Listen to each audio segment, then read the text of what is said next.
Ya, puji Tuhan Bapak Ibu Saudara, kita kasih senyum dulu buat orang-orang di samping kiri kanan kita mengawali di tahun 2024. Puji Tuhan, wajah tetap sama atau ada yang operasi plastik di tahun 2024. Wajah tetap sama di tahun 2023 dan masuk di tahun 2024. Puji Tuhan, sama-sama kita lihat firman Tuhan di Yosua pertama ayat yang kelima sampai ayat yang ke-9. Yosua pertama ayat yang ke-5 sampai ayat yang ke-9, firman Tuhan berkata demikian. Saya percaya kita sambut firman Tuhan di awal tahun ini dengan sukacita ya, amin. Dengan antusias, amin. Puji Tuhan, senyum dulu Bapak Ibu Saudara. Saya mau lihat wajah senyumnya, puji Tuhan. Seorang pun tidak akan dapat bertahan menghadapi engkau seumur hidupmu. Seperti aku menyertai Musa, demikianlah aku akan menyertai engkau. Aku tidak akan meninggalkan engkau. Ayat yang ke-6, kuatkanlah dan teguhkanlah hatimu sebab engkaulah yang akan memimpin bangsa ini memiliki negeri yang kujanjikan dengan bersumpah kepada nenek moyang mereka untuk diberikan kepada mereka. Hanya kuatkan dan teguhkanlah hatimu dengan sungguh-sungguh, bertindaklah hati-hati sesuai dengan seluruh hukum yang telah diperintahkan kepadamu oleh hambaku Musa. Janganlah menyimpang ke kanan atau ke kiri, supaya engkau beruntung kemanapun engkau pergi. Janganlah engkau lupa memperkatakan kitab Taurat ini, tetapi renungkanlah itu siang dan malam, supaya engkau bertindak hati-hati sesuai dengan segala yang tertulis di dalamnya. Sebab dengan demikian perjalananmu akan berhasil dan engkau akan beruntung.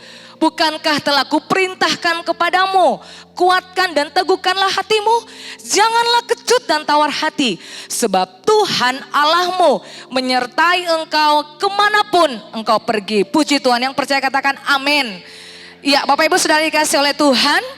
Jadi kita akan lihat bersama topik atau judul khotbah saya beberapa menit ke depan, yaitu ketika Anda berjalan Tuhan bekerja.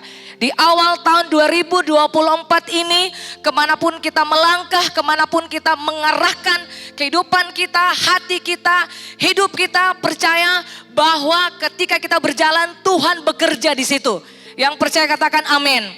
Nah, Bapak Ibu Saudara yang dikasih oleh Tuhan, untuk mengawali tahun 2024, Bapak Ibu, biasanya para peramal atau para ahli memprediksikan kira-kira yang terjadi, apakah kondisi ekonomi, politik suatu bangsa, kondisi cuaca yang tak menentu di suatu wilayah, bahkan mode yang akan digandrungi, walaupun belum tentu apa yang mereka ramalkan menjadi kenyataan. Jadi banyak orang yang panik, banyak orang yang sudah seperti khawatir dengan situasi kondisi yang ada itu pada awal tahun. Apalagi kita lihat Bapak Ibu Saudara, awal tahun di Jepang itu sudah terjadi bencana yang sangat dahsyat. Itu gedung-gedung tinggi, betul?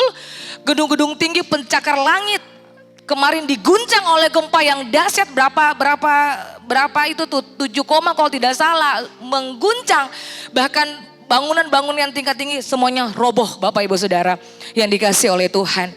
Jadi mereka meramalkan, tetapi belum tentu apa yang diramalkan itu terjadi. Banyak peramal kalau kita lihat di sosmed, di TikTok berbondong-bondong. Mereka meramalkan akan terjadi di tahun 2024 banyak hal. Entah meramalkan tentang bencana alam yang dahsyat akan terjadi. Entah juga lebih parah, wabah yang serius atau lebih parah, wabah yang terjadi di tahun-tahun sebelumnya, lebih dari COVID-19. Bapak Ibu Saudara, akan terjadi di tahun 2024. Bahkan akan ada gunung meletus, Bapak Ibu Saudara, yang lebih luar biasa lagi akan terjadi. Bahkan ada yang kemarin meramal, saya lihat di TikTok Bapak Ibu Saudara, mereka katakan bahwa tahun 2024 semua kehidupan akan berhenti bernafas. Haleluya. Lalu bagaimana lah kalau berhenti bernafas? Ini peramal ini kadang-kadang aneh, katakan aneh. Jadi belum tentu Bapak Ibu Saudara itu terjadi. Amin. Jadi banyak orang ya bersyukur kalau kita dalam Tuhan. Dan firman Tuhan sering kita kumandangkan, ataupun ya hamba Tuhan, gembala sidang sering mengumandangkan firman Tuhan, lalu kita berpegang kepada firman Tuhan itu. Tapi kalau orang-orang di luar sana yang pamalas datang ibadah kepada Tuhan, dong mau pegang apa Bapak Ibu Saudara? Betul? Tidak ada, makanya khawatir, tawar hati, kecut hati, bimbang, ragu, semuanya jadi satu. Campur baur di mixer. Akhirnya menjadi ketakutan. Yang percaya katakan amin. Betul? Nah, Bapak Ibu sudah dikasih oleh Tuhan, mungkin tadi Pastor Ewin sudah spill sedikit. Apapun yang terjadi di tahun 2024. Prediksi apa saja yang mau terjadi, ramalan apa saja yang mau terjadi, kejadian apa saja yang mau terjadi, musibah apa saja yang mau terjadi, kondisi situasi dunia apa saja yang mau terjadi, bergejolak sampai detik ini. Membuat kita ketakutan. Bahkan ada berita yang menakutkan tentang kondisi alam, semakin berat hidup, ekonomi semakin sulit, uang yang dicari semakin susah, saudara. Betul Bapak Ibu Saudara? Saya tidak tahu kalau sekarang ini bagaimana uang didapat di awal 2024. Tapi yang kita lihat di tahun 2023 itu yang terjadi. Banyak orang yang susah untuk dapatkan uang Bapak Ibu. Jadi hidup semakin hari semakin sulit. Nah, hidup semakin hari semakin susah diperoleh dan lain sebagainya. Dengar firman Tuhan yang sedang disampaikan buat kita Bapak Ibu Saudara. Tuhan berjalan di depan kita. Amin. Kita tidak berjalan sendiri. Dia Allah Israel akan menjadi penutup barisanmu. Artinya dia tidak pernah berhenti. Allah menyelesaikan semua persoalan kita. Tidak pernah berhenti dia. Dia terus bekerja untuk mendatangkan hal-hal yang dahsyat atas hidup kita, bahkan juga atas rumah tangga kita. Yang percaya katakan amin. Bahkan firman Tuhan berkata, janganlah takut dan janganlah gemetar karena mereka. Sebab Tuhan Allahmu dialah yang berjalan menyertai engkau. Kemanapun engkau pergi, Tuhan Allah menyertai engkau. Bapak Ibu Saudara, kalau kita berjalan tanpa penyertaan Tuhan, dengar baik. Kehidupan kita akan kacau balau yang biasa Mama Gembala sampaikan itu. Jadi kita mau berjalan kemana saja, ingat ada tuntunan Tuhan. Tuhan harus berjalan di depan kita. Kalau Tuhan berjalan di depan kita, saya percaya goncangan sebesar apapun, ya badai sebesar apapun Bapak Ibu Saudara, ingat Tuhan bekerja bagi kita. Dia akan menyelesaikan semuanya bagi kita. Tetapi tanda kutip bagi orang yang percaya kepada Tuhan. Yang percaya katakan amin. Boleh katakan sampai kiri kanan bagi orang yang percaya kepada Tuhan. Bapak Ibu Saudara dikasih oleh Tuhan, kita lihat latar belakang Yosua pertama tadi yang kita baca di ayat yang ke-5 sampai ayat yang ke-9. Yosua merupakan pembantu yang akrab dan setia bagi Musa. Dia seperti hamba Musa. Kemana saja Musa pergi, Yosua ada di situ. Mau bikin apa, mau lakukan apa, mau kerjakan apa, mau buat apa, semuanya Yosua ada dekat dengan Musa. Makanya saudara, Anda yang mau dekat-dekat dengan pemimpin, ingat Bapak Ibu Saudara, ada berkat kepemimpinan itu mengalir buat Anda. Karena Anda seringkali dempet dengan pemimpin. Mama Ola ketawa. Ya entah itu di dunia kerja, bahkan juga dunia spiritual. Jadi kadang-kadang dia punya karakter yang baik. Sama seperti dia punya pemimpin. Nah itu Yosua. Dan akhirnya nantinya Yosua akan mengganti posisi dari Musa, yang tadinya Yosua hamba, yang tadinya Yosua cuma hanya ikut-ikut abdi dari Musa, ikut-ikut Musa kemana saja dia pergi, tapi sekarang dia jadi pemimpin. Yang percaya katakan amin. Jadi roh kepemimpinan itu tertransfer bagi kehidupan Yosua. Yang percaya katakan amin. Jadi Bapak Ibu Saudara, sebagai seorang yang dipenuhi oleh roh Allah, katakan roh Allah, dia ditugaskan sebagai pengganti Musa yang saya katakan tadi. Allah memanggil dia untuk menuntun umatnya memasuki tanah perjanjian. Nama Yosua artinya Tuhan menyelamatkan. Yosua adalah lambang Yesus Kristus ketika menuntun umat Allah memasuki tanah perjanjian dan menuju kemenangan atas musuh-musuh mereka. Penakluk Kanaan di bawah pimpinan Yosua atas Israel meliputi sekitar 25 tahun. Jadi Tuhan memerintahkan Yosua untuk menaklukkan Kanaan, tanah perjanjian dengan waktu yang bersamaan. Pada saat itulah penyertaan Tuhan atas Yosua. Betul Bapak Ibu Saudara, kalau kita lihat angkatan Yosua dengan Kaleb, cuma mereka-mereka itu yang masuk di tanah perjanjian. Dan saya tahu waktu mereka masuk di tanah perjanjian, tidak masuk begitu saja. Banyak hal tak kupahami, banyak hal yang mereka alami. Yosua, Kaleb, bahkan orang-orang yang mereka pimpin pada waktu itu, saudara yang dikasih oleh Tuhan. Tapi ingat, waktu mereka mau masuk di tanah perjanjian, mereka berjalan, mereka tidak sendiri. Tapi ada penyertaan Tuhan yang sempurna di dalam kehidupan Yosua, bahkan juga para umat yang percaya katakan amin. Maka firman Tuhan berkata begini kan, aku tidak akan membiarkan engkau dan tidak akan meninggalkan engkau.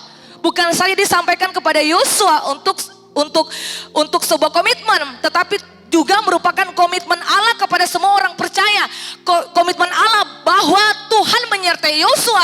Hal yang sama juga di tahun 2024 ini Bapak Ibu Saudara, Tuhan juga menyertai kita. Itu komitmen Tuhan atas kehidupan kita. Katakan wow, Tuhan sangat mengasihi kita kan Bapak Ibu Saudara. Bukan manusia saja yang punya komitmen kepada Tuhan, tapi Tuhan juga punya komitmen kepada manusia. Yang percaya katakan amin. Jadi Bapak Ibu Saudara, apa yang dikatakan kepada Yosua itu terjadi. Hal yang sama juga terjadi atas kehidupan kita. Aku tidak akan membiarkan engkau dan tidak akan meninggalkan engkau. Itu komitmen Tuhan dalam kehidupan Yosua. Janji penyertaannya sempurna bagi anak-anaknya. Yosua 1 ayat yang kelima. Seorang pun tidak akan dapat bertahan menghadapi engkau seumur hidup. Tidak akan dapat bertahan menghadapi engkau. Mungkin cuma spill sedikit-sedikit, bicara sedikit-sedikit, tapi di belakang-belakang. Tapi di depan tidak bisa. Mau datang mendekat saja. Tidak akan pernah bisa Bapak Ibu Saudara. Karena roh Tuhan menyertai dia. Yang percaya katakan amin. Kalau roh Tuhan menyertai gembala sidang, roh Tuhan menyertai hamba-hamba Tuhan yang diurapi oleh Tuhan Allah, tidak ada satu kutu busuk pun yang datang menyerang dia. Yang percaya katakan amin. Amin Bapak Ibu Saudara. Senyum dulu kiri kanan. Firman Tuhan katakan lagi di Yesaya 52 ayat yang ke-12. Sungguh kamu tidak akan buru-buru keluar dan tidak akan lari-lari berjalan. Sebab Tuhan akan berjalan di depanmu. Ini nubuatan Yesaya kepada bangsa Israel yang ada di Babilonia. Mereka adalah orang-orang pembuangan pada waktu itu. Jadi sekali lagi, sungguh kamu tidak akan buru-buru keluar dan tidak akan lari berjalan. Sebab Tuhan akan berjalan di depanmu. Dan Allah Israel akan menjadi penutup barisanmu. Seperti saya katakan tadi di depan. Jadi ketika Anda berjalan dia di depan kita, engkau tidak akan takut. Kita tidak akan takut. Dia bekerja atas hidupmu Bapak Ibu Saudara sampai hari ini. Dia bekerja 24 jam non-stop untuk mendatangkan hal-hal yang dahsyat dalam kehidupan kita. Yang percaya katakan amin. Makanya jangan kecewa sama Tuhan. Untuk masuk di tahun 2024, bersyukur saja apa yang Tuhan buat itu baik. Jangan kecewa sama Tuhan. Tuhan kenapa Tuhan seperti begini? Rumah tangga saya seperti begini, usaha saya seperti begini. Kok masuk di tahun 2024 tidak ada tanda-tanda berkat dalam kehidupan rumah tangga saya? Kok kenapa Tuhan? Padahal saya setia beribadah kepada Tuhan Allah. Tetap bersyukur kepada Tuhan sebab dia baik. Jadi dia bekerja atas hidupmu Bapak Ibu Saudara sampai hari ini. Ketika Anda berjalan, Tuhan bekerja. Amin. Artinya ada perlindungan, ada penjagaan ketat, ada asuransi masa depan yang Tuhan kasih. Artinya Tuhan bertanggung jawab atas kehidupan kita. Ada jaminan masa depan dari Tuhan untuk kita, untuk anak-anak kita nanti kelak. Amin Bapak Ibu Saudara. Jadi bukan sampai di anak, cucu, cicit, cecet, cocot, bebet, bobot, bibit, bebek. Tuhan bekerja atas kehidupan Daud. Daud tidak berjalan sendiri, tetapi Allah turut bekerja atas peperangan melawan Goliat. Akhirnya kemenangan diperoleh dalam kehidupan Daud. Daud tidak berjalan sendiri, amin. Tuhan bekerja atas kehidupan Esther. Saudara tahu wanita tegar, wanita kokoh, wanita kuat ini. Amin. Esther tidak berjalan sendiri. Waktu Esther menghadap Raja Ahasiweros untuk memohon belas kasihan atas bangsanya Yahudi. Karena niat jahat Haman untuk memunahkan, membinasakan dan membunuh bangsa Yahudi pada waktu itu saudara. Sakit hatinya kepada Mordekai paman dari Esther. Sehingga dia melaporkan atau menyuruh Raja Ahasiweros memerintahkan Ahasiweros surat memerintah untuk membunuh bangsa itu. Tetapi Tuhan turut bekerja atas Esther. Esther masuk menghadap raja. Tetapi sebelum Esther masuk menghadap raja Bapak Ibu Saudara, Esther menyuruh pasukannya, bangsanya berpuasa selama 3 hari, siang malam, tidak pernah berhenti-berhenti untuk berpuasa. Saya tahu bukan saya berpuasa, tapi mereka pasti berdoa kepada Tuhan. Dan ketika Esther menghadap raja dan membongkar kejahatan Haman untuk membunuh orang atau bangsa Yahudi, undang-undang itu, surat itu yang diperintahkan pada waktu itu dibatalkan. Amin. Dibatalkan Bapak Ibu Saudara. Sehingga orang Yahudi tetap hidup. Jadi ketika Esra berjalan bersama dengan Tuhan, Esra berjalan menghadap masuk Raja Ahasweros, Allah bekerja atas kehidupan Esther. Allah bertindak atas kehidupan Esther. Karena dia tahu penyertaan Tuhan sempurna atas kehidupan dia.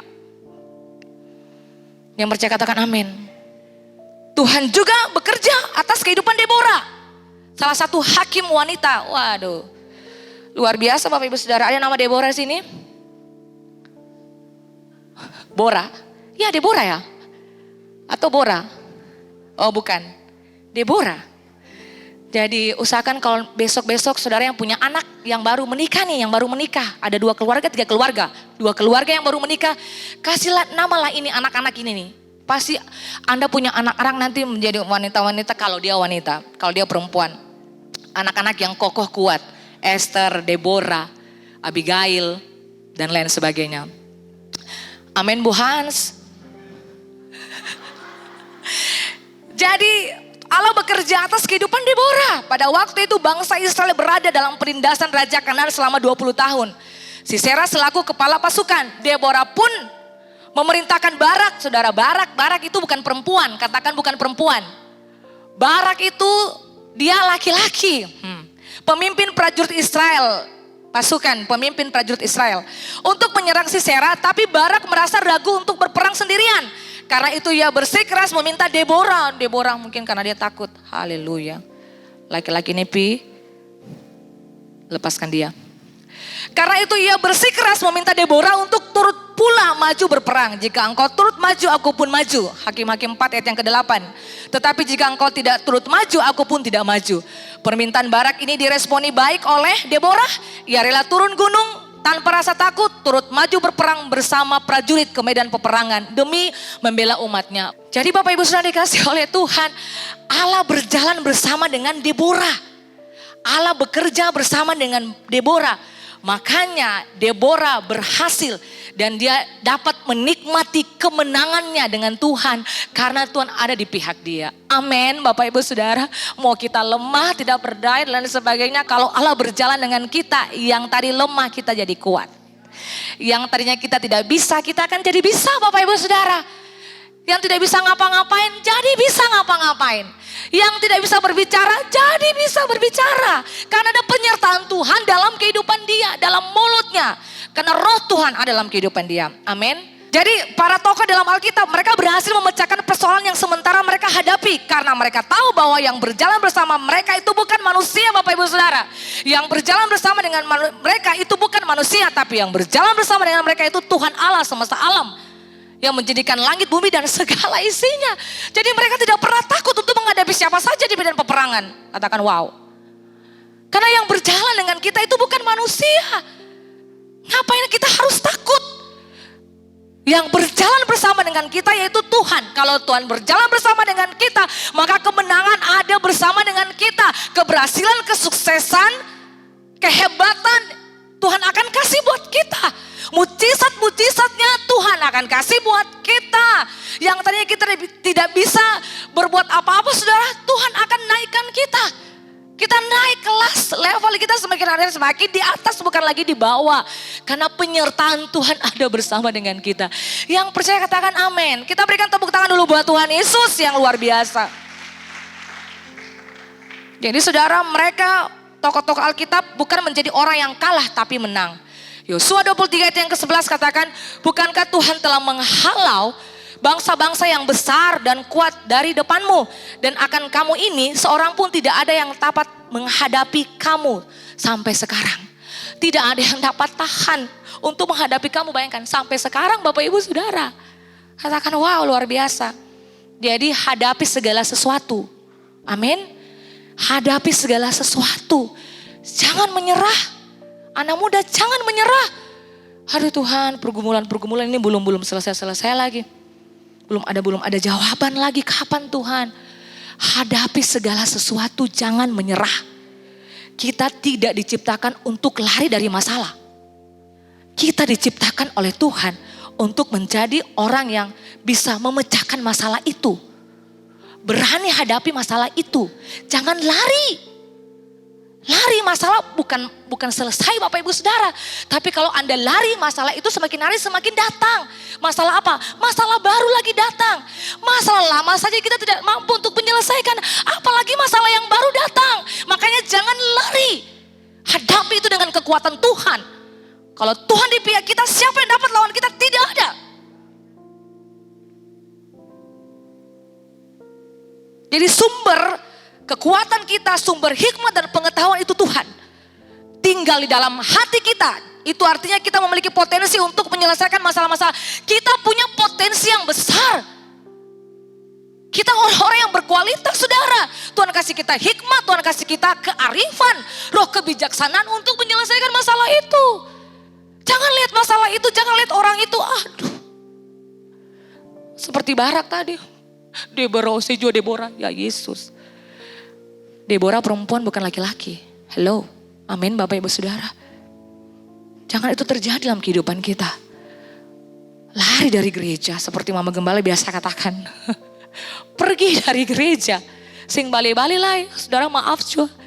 Belum tentu Anda pergi di gereja lain, lalu Anda temukan masalah, lalu masalah itu selesai. Mama Gembala bilang kan, di mana-mana, di gereja manapun, di perusahaan manapun, di instansi manapun, ya di bisnis manapun tetap ada masalah. Kecuali Bapak Ibu Saudara, kita sudah berada di peti 1x2 ya Mama. Itu baru masalah selesai. Amin, betul Bapak Ibu Saudara. Jadi hadapi. Mau masalah tanah, mau masalah dengan orang-orang di sekitar tidak suka, benci. Ya, zolimi kita. Tidak senang dengan kita punya pekerjaan di kantor. Hadapi dengan smile. Hadapi dengan senyuman. Puji Tuhan. Amin. Yang kerja di kantor, amin. Lihat bos malingkan muka sampai leher-leher sakit pun. I don't care. Saya tidak peduli. Yang penting saya bekerja. Saya bekerja untuk Tuhan lalu saya pulang selesai. Pekerjaan selesai saya pulang, puji Tuhan. Pekerjaan selesai. Ngapain sibuk? Katakan saya pikirkan, ngapain sibuk? Ngapain sibuk kita urus orang-orang yang tidak senang dengan kita, tidak suka dengan kita. Aduh, sorry menyori. Katakan sampai kiri kanan, sorry menyori. Jadi urus saja diri kita, lalu urus hal-hal yang besar yang Tuhan mau kerjakan buat kita, urus itu. Amin Bapak Ibu Saudara. Jadi ingat kalau Tuhan berjalan bersama dengan kita, Dia terus bekerja sampai hari ini. Artinya tidak akan pernah meninggalkan kita. Keamanan yang ketat Tuhan kasih buat kita. Yang percaya katakan amin. Firman Tuhan berkata Yosua 1 ayat yang ke-13. Ingatlah kepada perkataan yang dipesankan Musa hamba Tuhan itu. Kepadamu yakni Tuhan Allahmu mengaruniakan keamanan kepadamu. Dan memberikan kepadamu negeri itu. Itulah letak kemenangan Yosua. Karena ketika Yosua berjalan, Tuhan itu bekerja di dalam kehidupan kita. Ketika ada sesuatu yang seperti membuat kita penat Bapak Ibu Saudara dan sampai tahun 2024 belum selesai lagi. Ingat kita tidak sendiri. Kita tidak berjalan sendiri. Tuhan masih bekerja dengan cara-cara yang ajaib untuk mendatangkan kebaikan bagi setiap kita. Roma 8 ayat yang ke-28 firman Tuhan berkata demikian. Kita tahu sekarang bahwa Allah turut bekerja untuk mendatangkan kebaikan bagi kehidupan kita. Tapi bagi orang yang mengasihi Tuhan. Jadi yang menaruh rencananya atas kita. Jadi segala sesuatu dibangun di dalam rencananya. Dia akan bekerja untuk mewujudkan mimpi-mimpi kita menjadi kenyataan. Jadi Anda pernah berdoa Tuhan kapan lagi saya menikah, belum lagi jawaban ada. Nah puji Tuhan tahun ini Tuhan jawab. Mimpi-mimpimu menjadi kenyataan. Tuhan bekerja untuk menghadapi janji-janjinya bagi kita. Dia tidak buta Bapak Ibu Saudara. Dia tahu itu semua. Dan waktunya tiba dia membuat segala sesuatu indah pada waktunya. Yang percaya katakan amin. Mazmur 20 ayat yang keempat. Kiranya diberikannya kepadamu apa yang kau kehendaki. Dan dijadikannya berhasil apa yang kau rancangkan. Tidak ada rencana yang gagal di dalam Tuhan. Semua akan Dia kerjakan itu baik bagi kita. Jadi diberikannya kepadamu. Minta saja. Minta apa saja Tuhan akan kasih kepada kita. Tapi tanda kutip bagi orang yang mengasihi Tuhan. Jadi Bapak Ibu Saudara, Apa yang dilakukan oleh Yosua sehingga Tuhan turut bekerja atas keberhasilan Yosua menduduki tanah Kanaan yang berlimpah susu dan madu. Yang pertama, mengerjakan segala sesuatu ini yang membuat Yosua berhasil, sukses untuk menduduki tanah Kanaan, tanah perjanjian. Yang pertama, mengerjakan segala sesuatu sesuai dengan perintah Allah. Wow. Atau taat kepada firman Tuhan. Yosua 11 ayat yang ke-15. Seperti yang diperintahkan Tuhan kepada Musa hambanya itu, demikianlah diperintahkan Musa kepada Yosua dan seperti itulah dilakukan Yosua. Tidak ada sesuatu yang diabaikannya dari segala yang diperintahkan Tuhan kepada Musa. Jadi karena dia sudah biasa, katakan biasa. Dia sudah punya pengalaman ya ketika dia bersama dengan Musa, Bapak Ibu Saudara. Dia punya pengalaman, Musa suruh apa saja dia lakukan itu. Sampai waktu dia jadi pemimpin, dia juga melakukan hal yang sama. Tidak ada satupun perintah Tuhan atau perintah Allah itu tidak dilakukan. Semua perintah dilakukan oleh Yosua, Bapak Ibu Saudara yang dikasih oleh Tuhan. Makanya Tuhan buat dia berhasil. Makanya membuat dia menang untuk menghadapi musuh-musuh di depan dia. Yang percaya katakan amin. Taat pada perintah. Taat kepada firman Tuhan. Raja-raja orang Kanaan di sebelah timur dan di sebelah barat. Orang Amori, orang Het, orang Feris, orang Yebus di pegunungan dan orang Hewi di kaki gunung Hermon di tanah Mispa. Kemudian keluarlah raja-raja ini bersama-sama semua tentara, amat banyak rakyat seperti pasir di tepi laut banyaknya, beserta sangat banyak kuda dan kereta. Raja-raja ini bersekutu dan datang berkemah bersama-sama dekat mata air Merom untuk memerangi orang Israel. Lalu Tuhan berkata kepada Yosua, janganlah takut menghadapi mereka, sebab besok kira-kira waktu ini aku menyerahkan mereka mati terbunuh semuanya kepada orang Israel. Kuda mereka haruslah kamu lumpuhkan dan kereta mereka haruslah kamu bakar dengan api. Lalu Yosua dengan seluruh tentaranya mendatangi mereka dengan tiba-tiba dekat mata air Meron dan menyerbu mereka, dan Tuhan menyerahkan mereka kepada orang Israel. Mereka dikalahkan dan dikejar sampai Sidon Besar dan sampai Misrefot Maim dan sampai lembah Mispa yang di sebelah timur. Demikianlah mereka dihancurkan sehingga tidak seorang pun dari mereka yang dibiarkan lolos. Yosua melakukan terhadap mereka seperti yang difirmankan Tuhan kepadanya. Kuda mereka dilumpuhkan dan kereta mereka dibakar dengan api. Semua perintah dari Tuhan, Tuhan suruh memusnahkan semuanya, Bapak Ibu Saudara. Yosua taat pada perintah, dia musnahkan semua kuda-kuda, kereta-kereta, dia musnahkan semua peralatan dari musuh. Jadi tidak ada satupun yang tidak tidak dimusnahkan, dibakar habis oleh Yosua. Yosua membakar, memusnahkan semua karena dia taat kepada perintah Tuhan. Katakan taat. Katakan taat, Bapak Ibu Saudara. Makanya ketika dia taat kepada perintah Tuhan, Tuhan berjalan bersama dengan dia. Dan Tuhan bekerja memberikan dia kemenangan atas setiap peperangan yang dialami oleh kehidupan Yosua. Yang percaya katakan amin. Coba senggol kiri kanan, katakan amin. Jadi saudara, itu yang membuat Yosua berhasil. Ketika Yosua berhasil, makanya Tuhan bekerja, saudara. Taat pada perintah. Waktu Tuhan memerintahkan memusnahkan tembok Yeriho.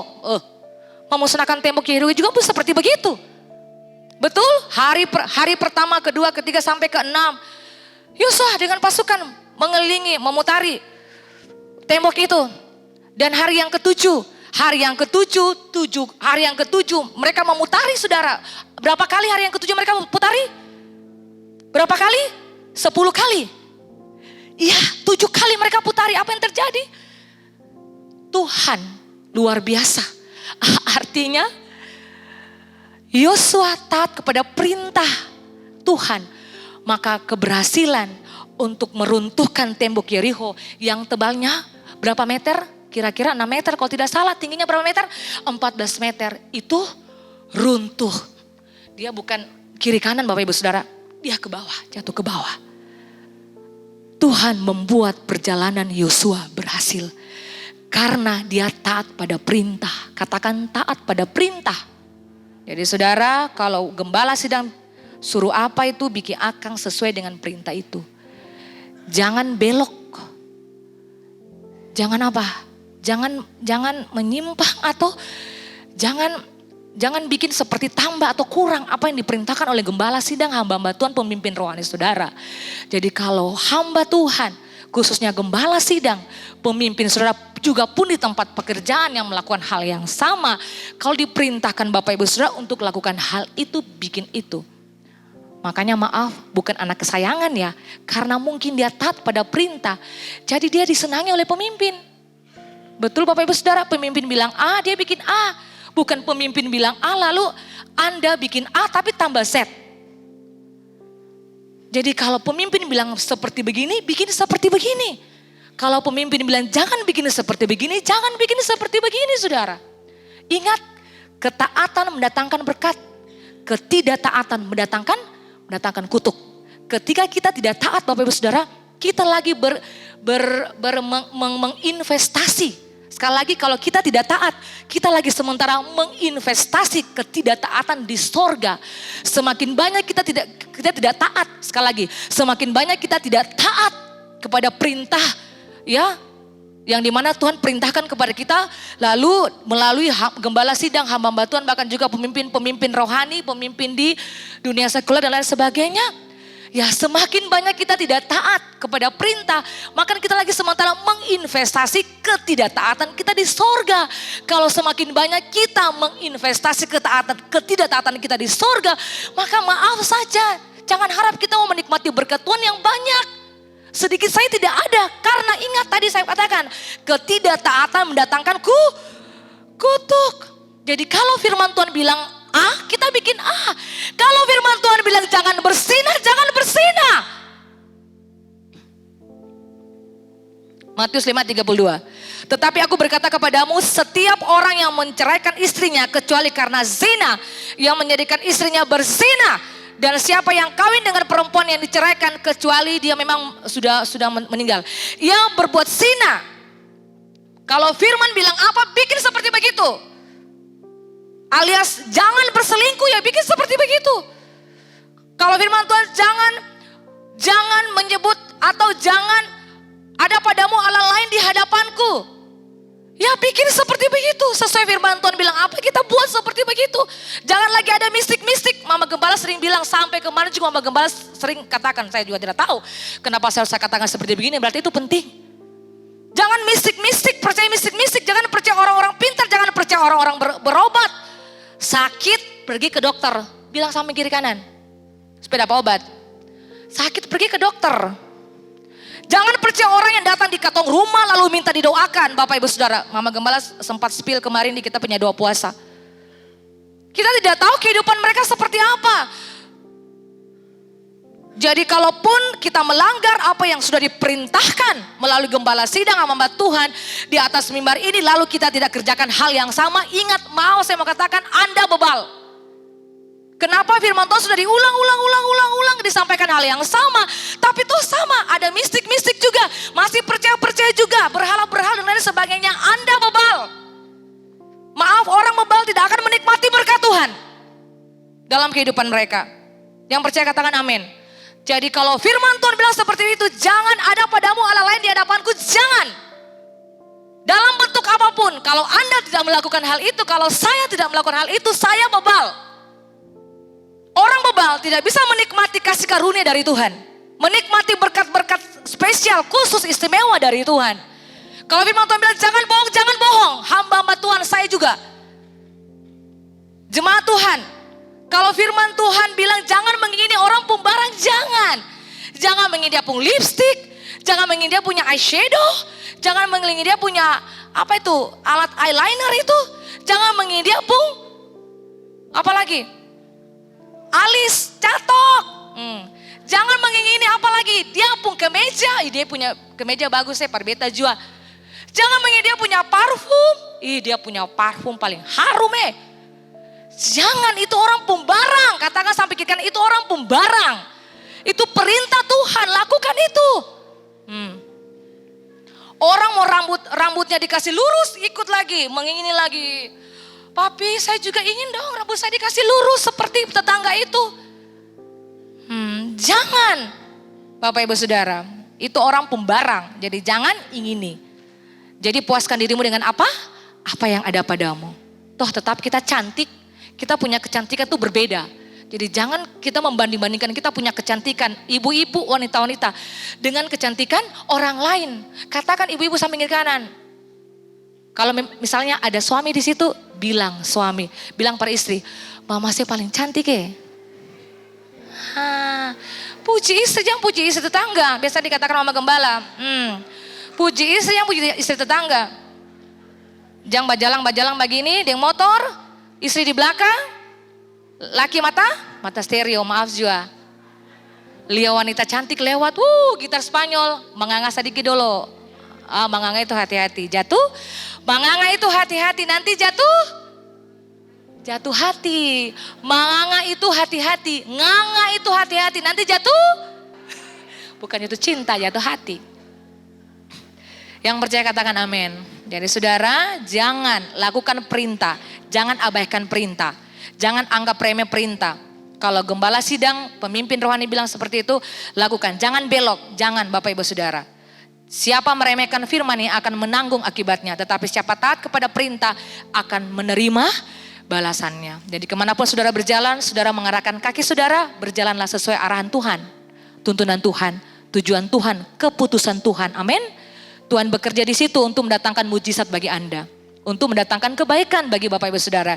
Jangan coba-coba keluar dari keputusan Tuhan. Libatkan Tuhan saat mengambil keputusan di tahun 2024. Jangan coba-coba kita keluar dari keputusan Tuhan. Kalaupun mau terburu-buru, jangan terburu-buru. Kita berdoa, kita tanya Tuhan, ambil waktu beberapa menit, beberapa saat tanya Tuhan, baru melangkah. Jangan coba-coba melangkah tanpa keputusan dari Tuhan. Katakan sampai kiri kanan. Ambil semua keputusan dengan melibatkan Tuhan dan keputusan itu tidak akan membuat Anda menyesal. Yang berikut, yang kedua, yang pertama, apa yang dilakukan oleh Yosua sehingga Tuhan turut bekerja atas keberhasilan Yosua menduduki tanah Kanaan, mengerjakan segala sesuatu dengan perintah Allah, taat kepada firman Tuhan. Yang kedua, prioritaskan ibadah. Yosua 24 yang ke-15. Tetapi jika kamu anggap tidak baik untuk beribadah kepada Tuhan, pilihlah pada hari ini kepada siapa kamu akan beribadah. Allah yang kepadanya nenek moyangmu beribadah di seberang sungai Efrat, atau Allah orang Amori yang negerinya kamu diami ini. Tetapi aku dan seisi rumahku, kami akan beribadah kepada Tuhan. 1 Timotius 4 yang ke-8. Latihan badani terbatas gunanya, tetapi ibadah itu berguna dalam segala hal. Karena mengandung janji baik untuk hidup ini maupun untuk hidup yang akan datang. Bapak Ibu Saudara, ibadah itu penting. Katakan samping kiri kanan, ibadah itu penting. Firman Tuhan bilang, Keluaran 20 ayat yang ke-8 sampai 11. Ingatlah dan kuduskanlah hari Sabat. Sudah 6 hari kita bekerja, betul? 6 hari kita bekerja dengan susah payah, dengan keringat keluar. Dan hari yang ke-7 itu harus dikhususkan untuk siapa? Untuk Allah. Allah yang harus nanti kita sembah. Allah yang nanti kita puji, kita puja. Jadi jangan buat apa-apa. Jangan lakukan pekerjaan apapun. Hambamu laki-laki, hambamu perempuan, hewanmu atau orang asing di tempat kediamanmu. Sebab 6 hari lamanya Tuhan menjadikan langit dan bumi dan segala isinya. Dan ia berhenti pada hari ke-7. Itu sebabnya Tuhan memberkati hari Sabat dan menguduskan, mensakralkan hari Sabat. Tidak boleh bikin apa-apa pada hari Sabat. Jangan kerja, sudah 6 hari itu. Hari yang ke-7, ayo bapak-bapak, bawa istri, bawa anak-anak. Bapak-bapak, ibu-ibu, semua yang ada di sini, bawa semua. Satu keluarga, satu auto, bawa dulu datang beribadah kepada Tuhan. Jangan biarkan dong tiru di rumah. Orang yang tiru di rumah, orang yang bermalas-malasan, hey, mana su cair? Ya, menyasal ngana sayang. Karena kalau mana su cair, Bapak Ibu Saudara, katanya menikmati berkat Tuhan Allah lagi. Bangun saya sampai jam 12 siang, sampai jam 1 tengah hari. Lalu dapat berkat bagaimana Bapak-bapak? Amin. Jadi tahun 2024 prioritaskan ibadah, komitmen lagi kepada Tuhan. Jangan pemalas, katakan sampai kiri kanan, jangan pemalas ibadah. Tahun 2024, ayo bersekutu secara pribadi, bersekutu secara berkelompok. Kebaktian itu penting, apalagi bapak-bapak. Bapak-bapak ingat, Anda itu contoh, patron, model, example. Apalagi, Pastor Lady? Contoh untuk istri dan anak-anakmu. Jadi kalau bapak-bapak tidak jadi contoh yang baik, bagaimana diikuti oleh istri? Bapak saja pemalas ibadah, bagaimana kita mau beribadah? Betul bapak-bapak? Saya yang bapak-bapak sini saya yang ada. Puji Tuhan semuanya aman-aman. Amin. Ayo kita bangun lagi keputusan kita, komitmen kita lagi kepada Tuhan. Prioritaskan ibadah. Karena di balik ibadah kita kepada Tuhan, ibadah artinya persekutuan kita secara umum bahkan juga secara khusus.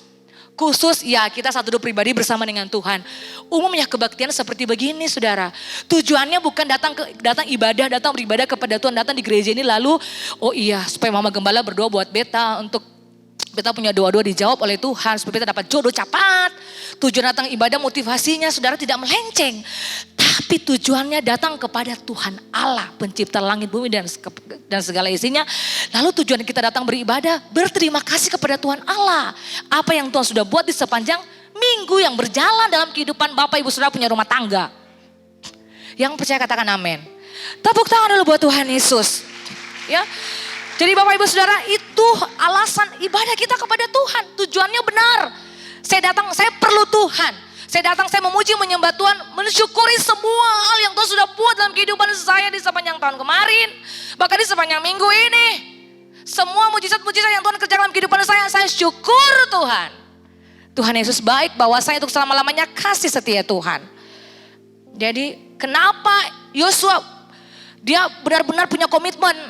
Saya tidak mau tahu, saya dan isi keluarga saya. Iya, karena Tuhan begitu baik membebaskan mereka dari perbudakan. Jadi mereka harus beribadah kepada Tuhan. Jadi Anda, Bapak Ibu Saudara, hal yang sama juga kita lakukan dalam kehidupan kita. Banyak berkat-berkat yang Tuhan sudah kasih kan. Betul, uang-uang kaget, tiba-tiba uang-uang kaget muncul Mama Gembala. Parsel-parsel, gunung datang dalam kehidupan katong. Dalam rumah maksudnya bukan kehidupan. Dalam rumah katong, Mama Mia, sampai rumah itu tutup semua parsel-parsel yang ada. Saking terlalu banyak berkat Tuhan.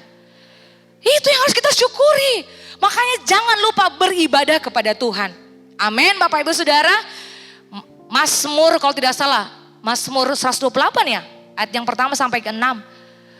Ingat, pemimpin itu di atas, artinya mau dapat berkat itu dari pemimpin, dari atas turun dia ke bawah. Jadi kalau pemimpin, imam ya, apalagi kepala rumah tangga cari Tuhan, ibadah kepada Tuhan, maka saya percaya kita punya istri, kita punya anak-anak juga pasti akan menikmati hal-hal yang luar biasa dari Tuhan.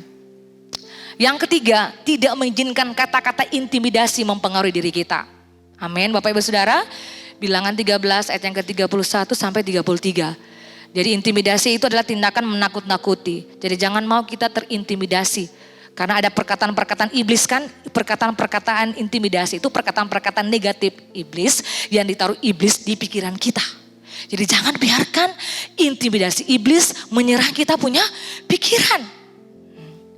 Karena dia bisik sesuatu di telinga kita, dia mengacaukan pikiran kita, membuat kita tidak percaya Tuhan, membuat kita lagi tidak berharap sama Tuhan. Itu intimidasi. Aduh Tuhan bagaimana ini kita punya kehidupan di tahun 2024. Itu intimidasi iblis.